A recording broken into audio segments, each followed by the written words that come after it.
Hi guys, welcome to my channel Rejoice Chinwendu Special TV.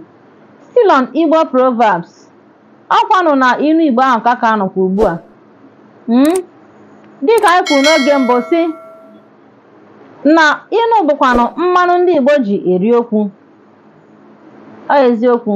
Ọ ya mere agadi nwaanyị anaghị aka nka n'egwu ọma agba. Ihe a bụ inu ndị Igbo. English, an old woman cannot forget the dance step she knows how to dance. Meaning, you can't teach an old dog new tricks. Ihe ọbụla mmadụ ọ marago ya, ebe ọbụla ọ dị na mkpagbu ụdị ihe ahụ ọma, ọ pụtara gosi na ya bụ ọkaka anyị ihe dị otu a. Ị mara anya ụgbọala, a na-achọ ndị ga-anya ụgbọala ịmanie, bịa gosi ha na ị bụ aka ochie, nye ya ọfụma.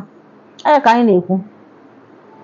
Aka nri kwa aka ekpe akwa aka nri. If the left hand washes the right also washes the left hand.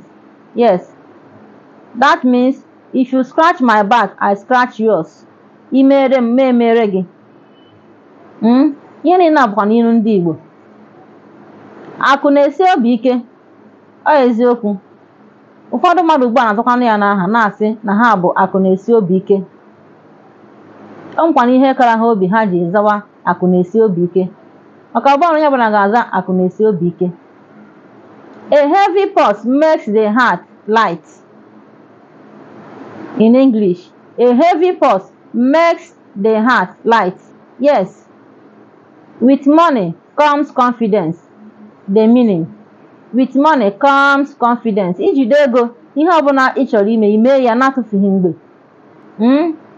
Na-edoghị ogologo masị.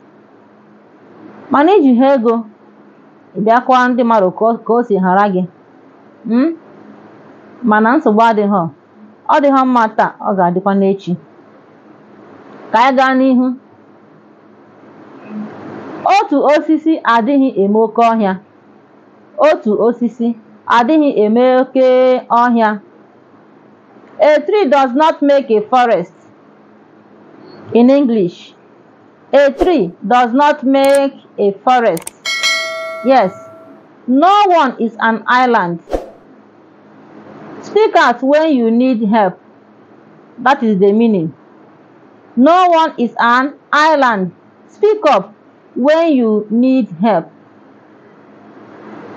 That is, ọ bụrụ na ị bịa na mkpa dị gị, gị mepee ọnụ gwa ndị mmadụ na onweghị onye ụwa zuoro oke. Ọ nọghịkwa ndị ga-adọkọta agwa isi ka ihe meji gị ji gaa gwa onye dị otu, maka onwe ndị mmadụ ọnụ ha ya oyi ebe ihe ọbụla ị gwara ha ọ ka mma na ị ga-abịa ihe a na signboard dowe ka onye ọbụla na-agụ.